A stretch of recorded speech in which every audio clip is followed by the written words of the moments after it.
د افغاني سرې میاشتې ټولنې چارواکو د رسنیو په مرکز کې ملت ته د حساب ورکولو په لړ کې د خپل تیر کال د مهمو لاسته راوړنو او فعالیتونو راپور وړاندې کړ. په یاد جوړه شوې غونډه کې د افغاني سرې میاشتې ټولنې د سکرټر جنرال عملیاتي مرستیال وویل د افغاني سرې میاشتې ټولنه له تیرو 94 کلونو په افغانستان کې په بیلابیلو برخو کې فعالیت کوي. نوموړی دغه راز زیاتوي په وروستي یوه کال کې د ټولنې په 15 ښوونیزو مرکزونو کې 4,509 هلکانو او انجونو ته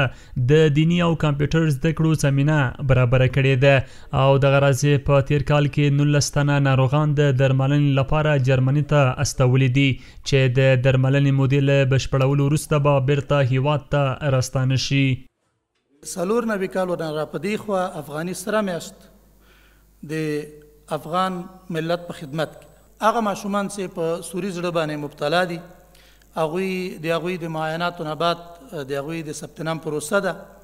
هغه هلته طی کیږي او په خپل نمبر سره د هغوی عملیات کیږي. چې په دې برخه کې سره میاشت تقریبا په تیرو کلونو کې بودیجه 200 میلیونه اوس ده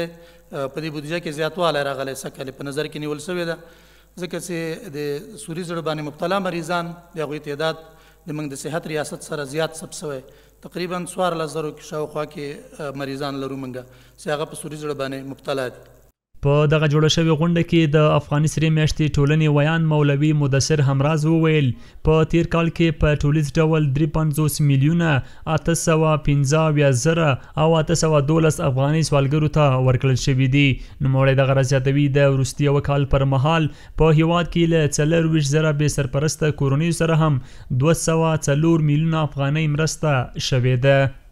د ټول هیواد په کچه 114,249 سوالګر راټول شوي چې له ډلې 15,309 کورنۍ چې د غړو شمېر یې 13,543 کېږي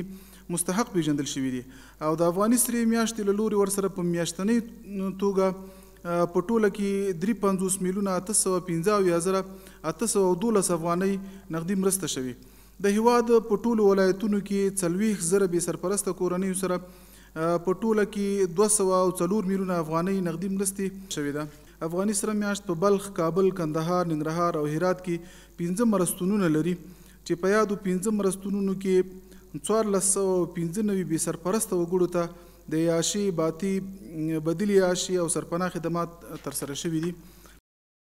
د یادونې وړ ده چې د افغاني سرې میاشتې ټولنې لخوا د تیر یوه کال په ترڅ کې د هیواد په 5 ولایتونو کې مرستونونه جوړ شوي دي چې په یادو مرستونونو کې د 14,500 بې سرپرسته وګړو ساتنه او پالنه کیږي او د بامیان، باغلان، میدان وردګ، لغمان، کاپیسا، پروان، سمنګان، سرپول او جوزجان ولایتونو په نمایندګیو کې د 4.5 میلیونه افغانیو په ارزښت د لمریزې برېښنا سیستم نصب او ګټې اخیستنې ته سپارل شوی دی.